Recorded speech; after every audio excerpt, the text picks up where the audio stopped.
중근동의 유목민 자료에 의하면 양은 세 가지 약점을 갖고 있다고 합니다. 첫째는 근시안, 멀리 보지 못하고 가까운 곳에만 시선을 두고 살아가는 존재, 근시안적 존재. 그들은 스스로 양은 푸른 초장 쉴만한 물가를 찾아갈 수 없대요. 원시를 못하기 때문이죠.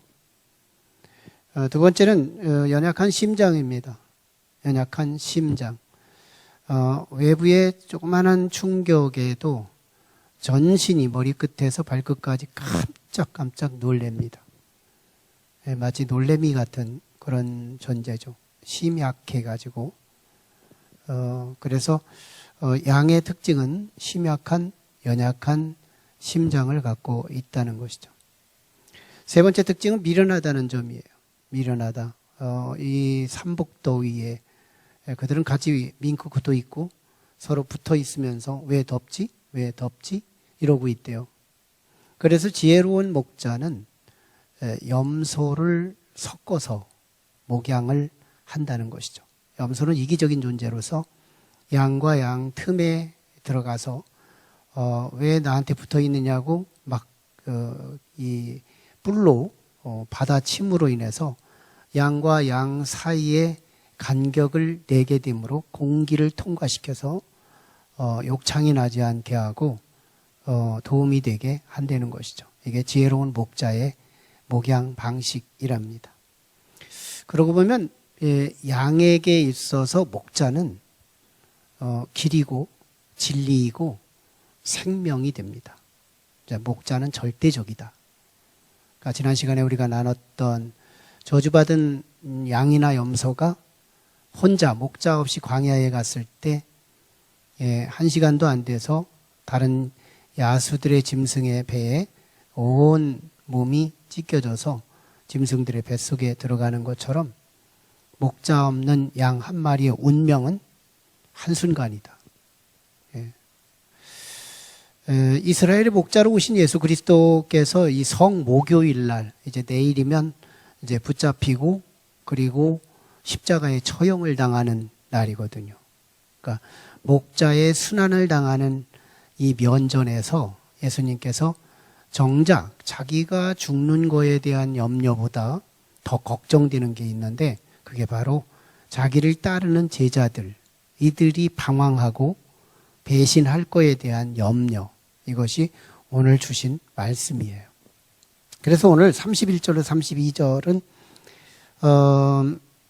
참 유구한 역사 속에서 6월절 행사를 끝내고 그리고 신약시대를 접어드는 새로운 성만찬을 통해서 새로운 성만찬을 제정하시고 난 직후에 제자들에게 31절, 32절의 말씀을 주신 겁니다. 오늘 밤에 너희가 다 나를 버리리라.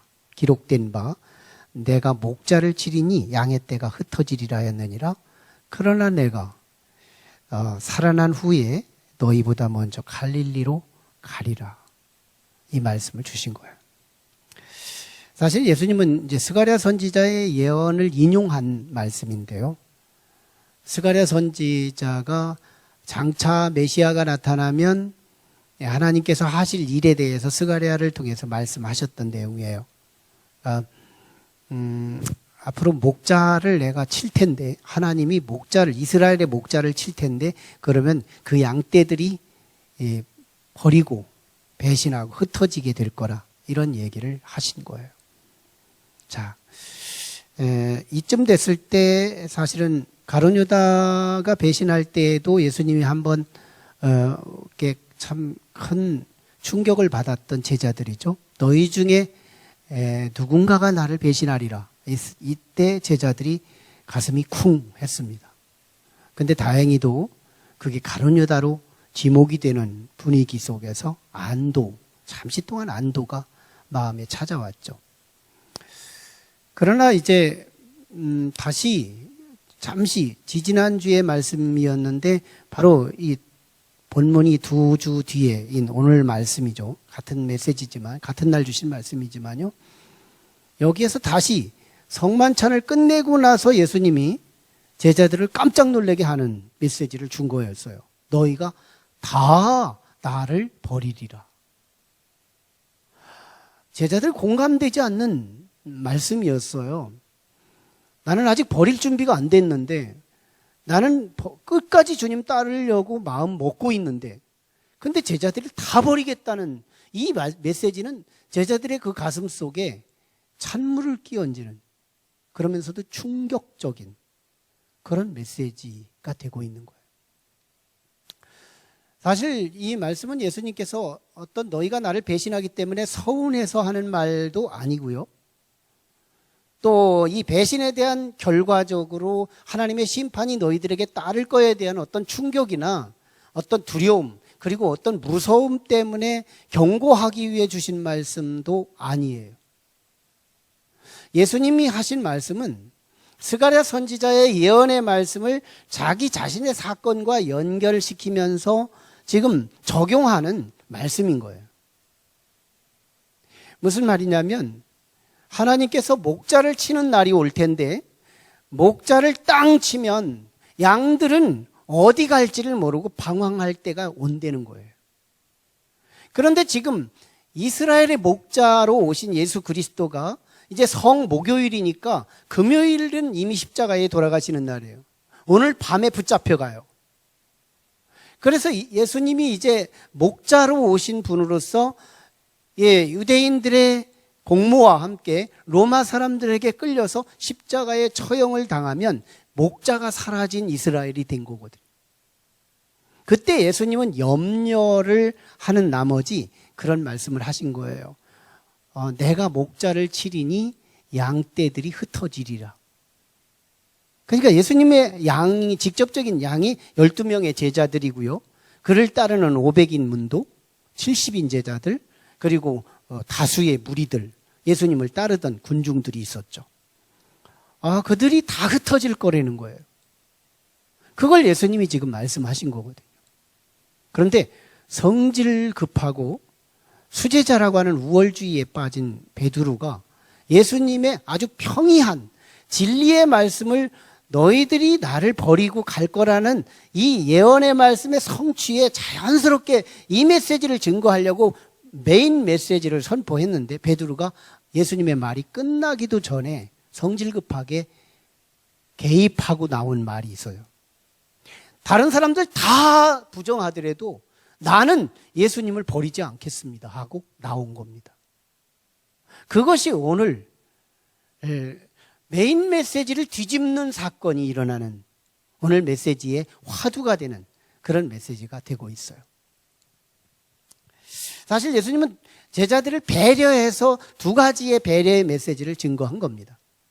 너희가 다 나를 버리라는 이런 메시지는 그들을 책망하거나 서운해서 한 말이 아니라 그들을 배려한 거다.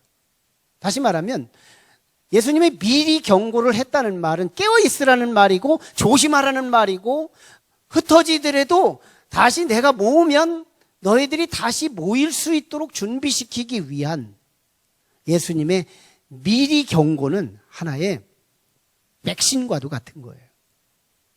코로나가 우리에게 침투하기 이전에 백신을 맞으면 최소화되거나 감염이 되지 않는다는 것이 백신의 신뢰잖아요. 그러니까 예수님은 지금 말씀하시는 건, 내가 사실은 십자가에 처형되어 목자가 없어지더라도 양떼들아 깨워서 너희들끼리 잘 기다리고 있어라, 이런 준비, 그 흩어짐과 방황이 최소화될 수 있도록 도와주기 위해서 주님은 경고하셨던 거예요. 두 번째는, 혹시 너희가 나를 버리고 가더라도 언젠가는 내게 다시 돌아오기를 원한다, 이거예요. 주님의 배려, 너희들이 나를 다 버리리라, 이 말씀을 미리 경고하시는 이유는, 혹시 너희들이 나를 버리고 간다 하더라도 다시 내가 콜하고 내가 부활하고 다시 생명의 부활로 일어났을 때, 갈릴리에서 다시 만날 때 만날 수 있도록 용기를 주기 위함이었다는 거예요. 사실 예수님께서 저들이 다시 돌아오게 할 수 있는 힘 두 가지가 있었어요. 하나는 제자들이 예수님이 부활하신 이후에 돌아올래도 돌아올 수 없거든요. 왜? 양심의 가책 때문에. 배신했다는 이 배신, 자신들의 양심이 걸려서 예수님이 부활하셨다고 해도 면전 앞에 나설 수 없는, 양심의 가책이 되어 돌아올 수 없는 그런 큰 걸림돌이 있는 거거든요. 그런데도 예수님은 미리 이 말씀을 하심으로 인해서 저들이 돌아올 수 있는 두 가지 디딤돌을 주는데요. 첫째는 예수 그리스도에 대한 신성을 가장 진하게 경험시키기 위함입니다. 신성. 지금 예수님이 지금 사람의 모양으로 오셔서 나의 스승 역할을 해주신 건데요. 그런데 가끔씩 신성 얘기를 해주신단 말이에요. 나는 하나님의 아들이라고. 이런 얘기를 해줄 때 제자들도요, 반신반의합니다. 사람인가? 하나님인가? 사람인가? 하나님인가? 이게 왔다 갔다 하는 거예요, 제자들이. 어떤 믿음이라고 하는 것이 원형의 믿음이 아니라 세모 같은 그런 믿음을 갖고 있었던 거예요. 그런데 지금 마지막에 예수님이 1년에 주시는 말씀이 뭐냐면 너희는 나를 다 버리리라 하고 나중에 버리거든요. 그리고 베드로가 나서서 나는 다들 버리더라도 나는 버리지 않을 거예요. 그러자 예수님이 대답하실 때 너는 오늘 밤 다 굴기 전에 3번 부인하리라. 예수님의 예언이 얼마나 아주 긴박한 시간 속에서 디테일하게 주시는지 몰라요. 예언이 자세하게 주시는 거예요. 3번 다 굴기 전에 나를 부인하리라 이렇게 말씀합니다. 근데 그게 다 이루어져요. 그리고 내가 부활할 거라는 거예요. 그리고 부활하십니다.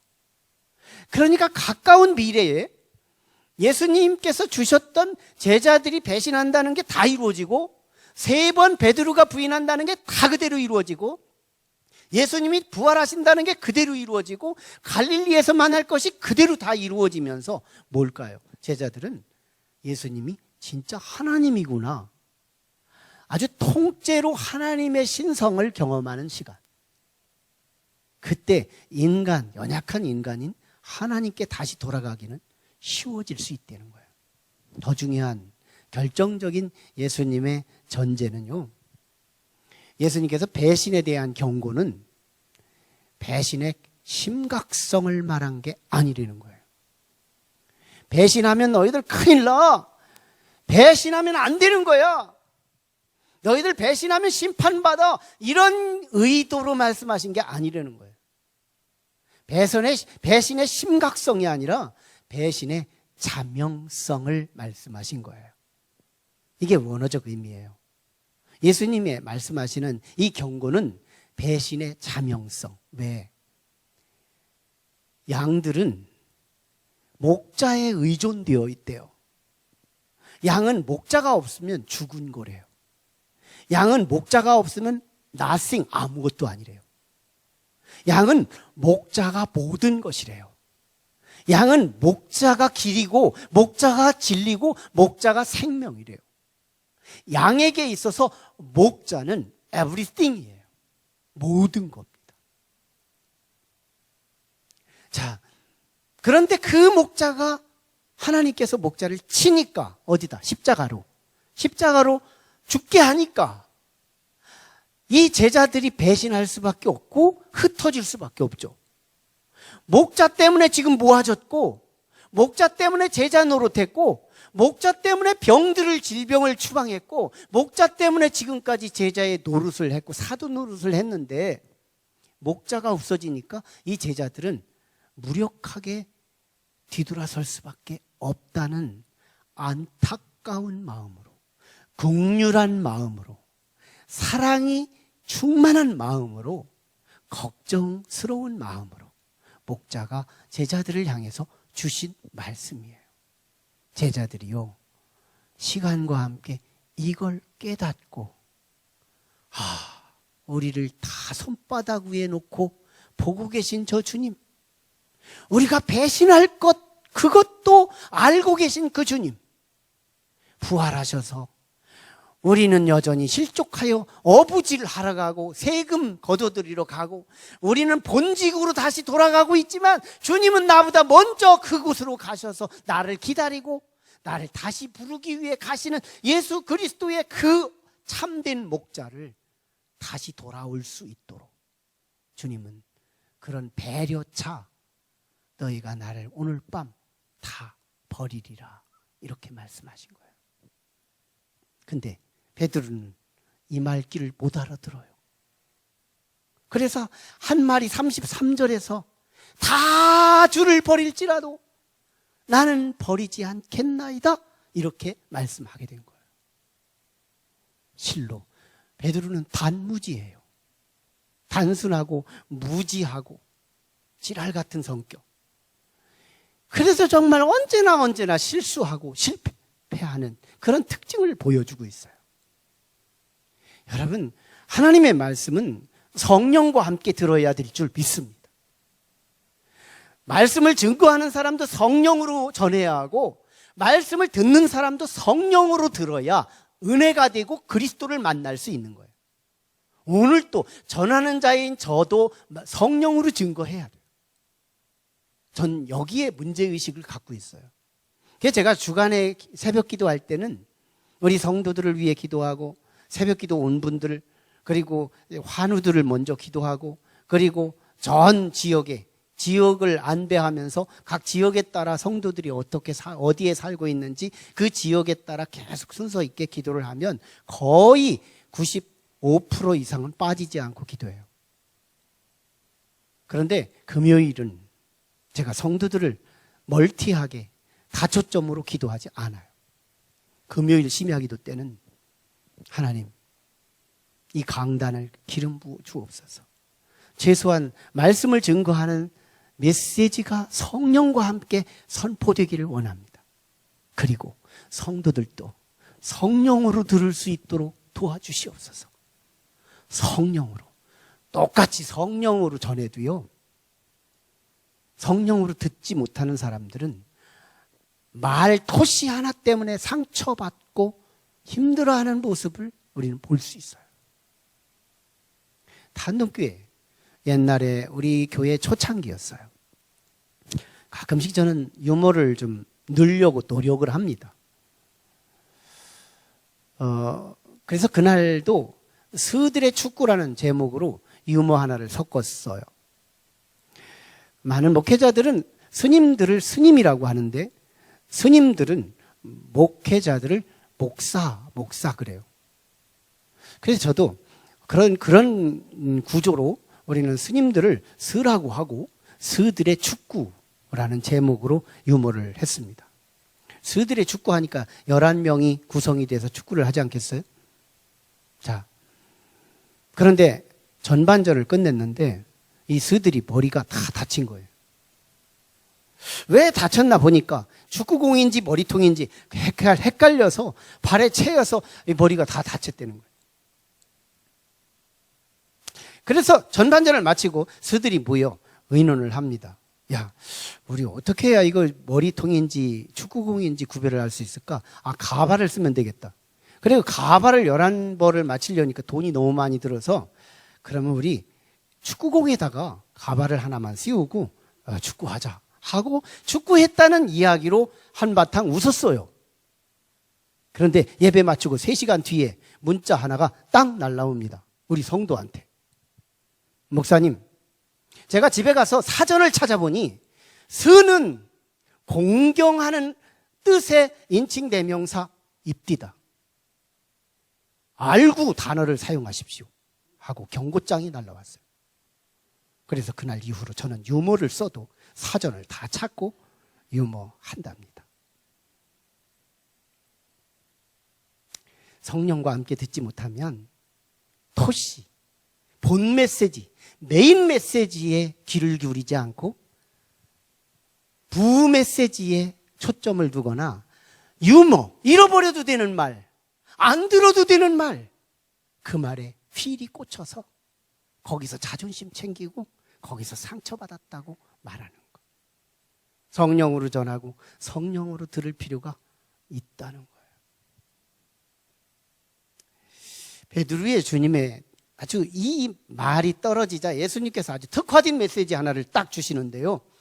34절에서 내가 진실로 네게 이르노니 오늘 밤 닭 울기 전에 네가 3번 나를 부인하리라.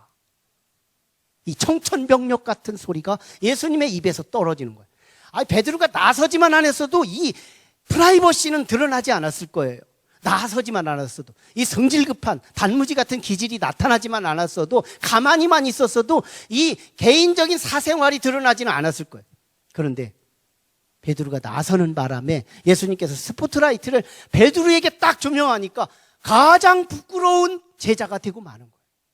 다 굴기 전에 오늘 밤 네가 3번 나를 부인하리라 했지만 실제는 예수님은 약화시킨 말이에요. 사실 베드로가 부인할 때 보면요, 부인합니다, 나중에는 부정합니다, 점점 농도가 짙어져서 나중에 저주해요, 예수님을. 이 정도로. 그러자 베드로가 얼마나 자존심이 무너지는 시간이에요.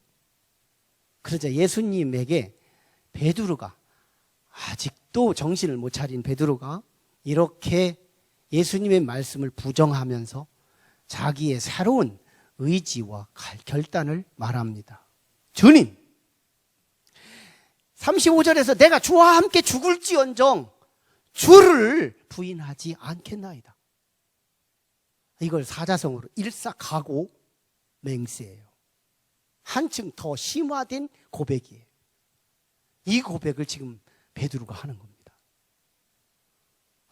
이게 지금 예수님에게 할 소리예요. 지금 예수님이 목자인지 자기가 목자인지를 구분을 못하고 있는 거예요. 주님이 일단 그렇게 조명을 했으면 그래요?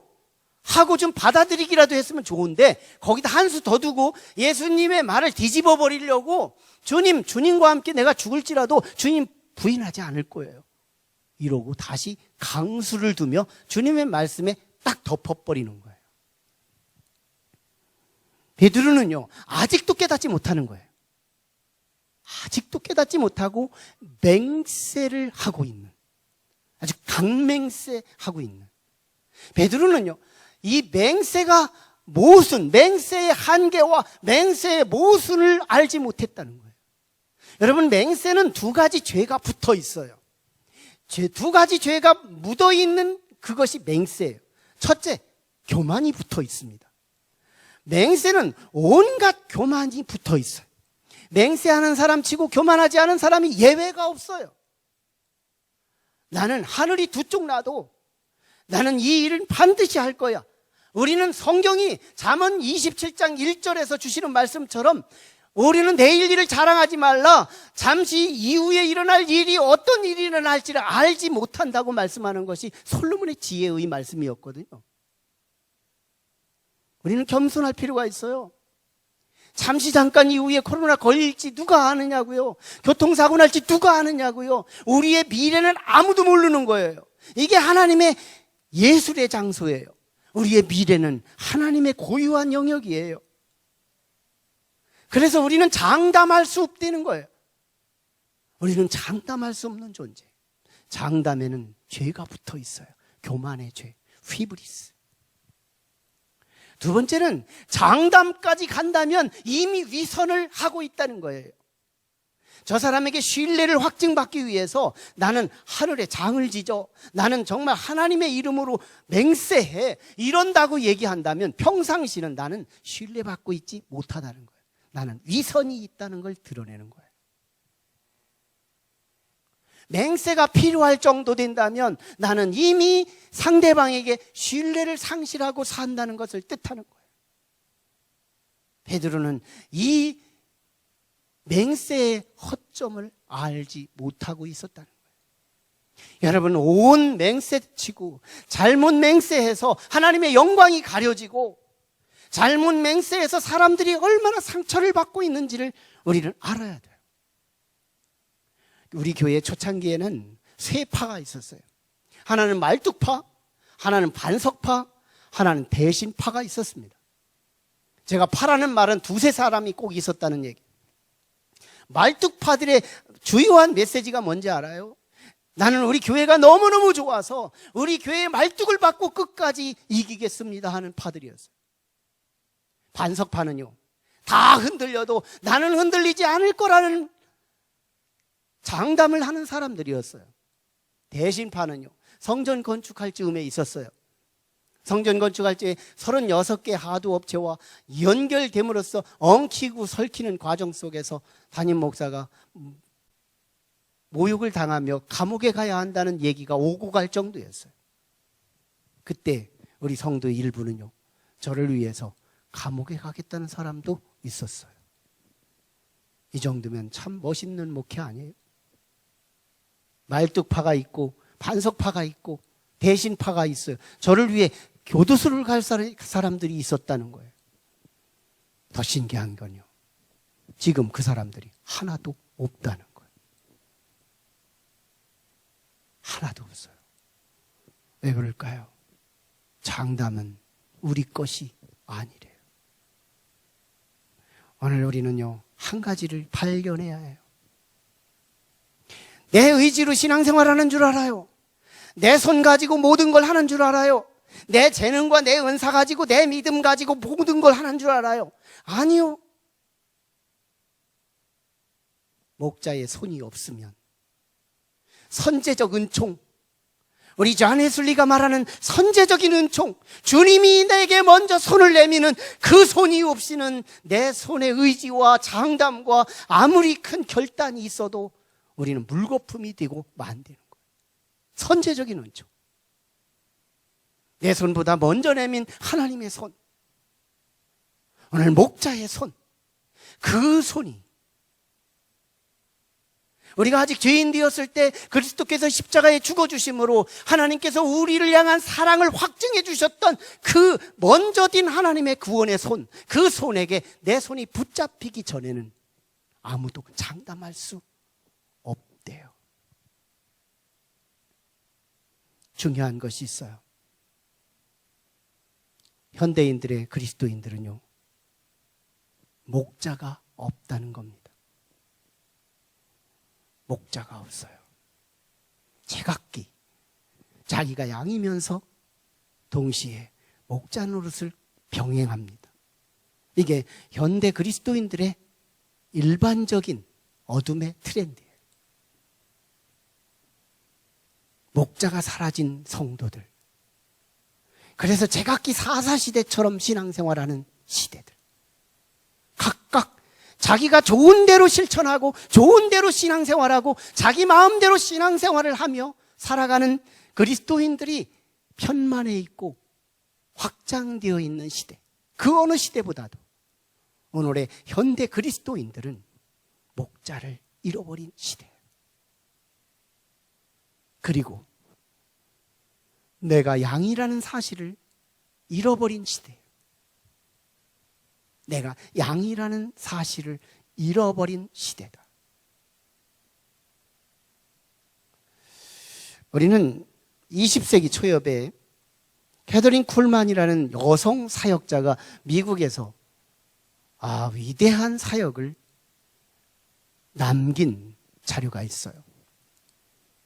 그분이 성령 집회를 하게 될 때 특별히 오랄 로버츠 목사님, 오랄 로버츠 대학의 창립자이기도 하시고 대학의 총장이고 그리고 70여 년 동안 순복음교회 삼박자 축복을 얘기했던 선구자였던 오랄 로버츠 목사님이 범사에 잘 되고 강건에 축복하고 영혼이 잘 되고 범사가 잘 되고 강건의 축복을 선포했던 이 복음이 조용기 목사님의 삼박자 축복인 줄 알았지만 오랄 로버츠 목사님이 70년 동안 외친 메시지를 조용기 목사님이 갖다 그대로 카피한 거였어요.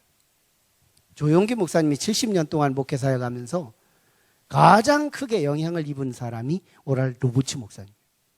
세계적인 복음에 영향을 끼쳤던 가장 위대한 기독교 지도자입니다. 그가요. 여러분, 캐덜린 쿨만이라는 여성 사역자가 성령 집회를 하는데 그 집회의 메시지를 들어가면서 저분이 하나님일 것 같다. 사람인데 저분이 하나님처럼 보였다는 거예요. 유명한 말이에요. 저분이 하나님같이 보였다. 그런데 정작 우리는 이 쿨만 여사가 설교할 때 이런 설교를 합니다. 설교하다 말고 가끔씩 정신을 차리기 위해서 주시는 말씀인데요. 여러분, 성령을 회방하지 마세요. 성령님은 나의 모든 겁니다. 여러분, 성령을 근심케 하지 마세요. 성령은 나의 전부입니다. 내가 여러분을 사랑하지만 나는 성령님을 더 사랑합니다. 그리고 나는 그 성령님을 가까이 할 때마다 내 곁에 그리스도가 함께하는 걸 늘 느낍니다. 그리스도는 저 멀리 2000년 전에 팔레스타인에서 십자가에 못 박혀 돌아가셨다 부활하여 승천하신 분이 아니고 오늘 내 이 자리 집회의 이 현장에 오늘 그리스도가 나와 함께하는 이유는 내가 성령님을 가까이 하기 때문입니다. 이 얘기를 합니다. 그러면서 나는 성령 앞에서, 나는 그리스도의 목자 앞에서 나는 아무것도 아닌 유약한 한 마리의 어린 양입니다. 여러분, 이 말씀을 잘 알아들어야 돼요. 성령 안에서 알아들어야 돼요.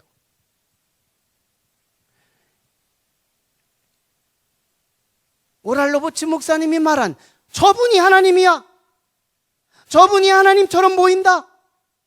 누구예요? 자신을 양으로 깨달은 사람. 여러분, 우리는 다 양의 자리를 벗어나 있어요. 내가 스스로 양인 척 하면서도 목자이고 목자의 소리는 전혀 들리지가 않아요. 그리고 보이지 않는 하나님의 목자라고 하면서도 그분의 말씀도 안 들어요.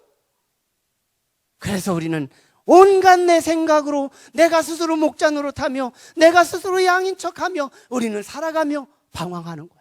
그래서 성도의 능력이 상실되고 집사의 능력이 없고 권사의 능력이 없으며 장로의 실력이 없고 목사의 능력이 상실된 시대를 살아가고 있어요. 성도의 능력이 어디서 나오는지 알아요? 양의 자리로 돌아갈 때예요. 양이 양의 자리로 돌아갈 때 제3자가 나를 볼 때는 하나님처럼 보인다고 말할 수 있다는 거예요. 양이 양의 자리로 돌아갈 때 나의 목자가 선명히 내 손을 잡아줄 수 있다는 거예요. 내 의지에선 아무리 하나님 손들고 아무리 맹세한들 이것은 태양빛 아래 봄눈 녹듯이 녹아버리는 아무것도 아닌 것이 된다는 거예요. 양의 자리로 돌아가야 믿지 않는 사람들이 우리를 하나님처럼 바라볼 수 있는, 야곱이 에서의 얼굴을 보니, 형님의 얼굴을 보니 내가 하나님의 얼굴을 보는 것 같습니다. 분명 사람의 얼굴이거든요. 그런데도 야곱이 에서의 형의 얼굴을 보니까, 용서한 형의 얼굴을 보니까 하나님의 얼굴을 보는 것 같아요. 오늘날 우리에게서 에브리싱, 모든 걸 가진 자처럼 보일 수 있는 유일한 비밀은 제각기 양이 목자의 노릇을 하는 데서 능력이 나타나는 게 아니라 목자 앞에서 양의 자리로 내려갈 때 목자의 힘이 우리에게 나타난다는 거예요. 양으로 돌아가야 합니다. 목자의 소리가 들려야 합니다. 이 모양 이대로 우리가 간다면 주께서 어느 날 선포할 때 후회해도 기회를 늦을 수도 있어요. 오늘 우리 양으로 돌아가야 해요. 저는 금요일 심야 때 이런 기도를 했어요. 나는 신분상 주님이 위임한 목자의 모양을 취하고 있어서 목자인 줄로 착각하고 있지만 실제는 나는 목자이기 이전에 주님의 어린 양이라고. 참 금요일은 행복한 밤이에요. 내가 말씀을 붙들고 나에게 적용하는 밤. 하나님, 내가 목자 노릇하기 전에 내가 주님의 진짜 양이 되게 해달라고. 거기서 많은 사람들이 제게 능력을 볼 수 있게 해달라고. 오랄 로버츠가 이 여성 사역자의 얼굴에서 하나님을 본 것 같다고 했던 그 시점은 그 쿨만 여사가 말한 것처럼 내가 가장 양이었을 때 나는 하나님같이 일을 했다고요.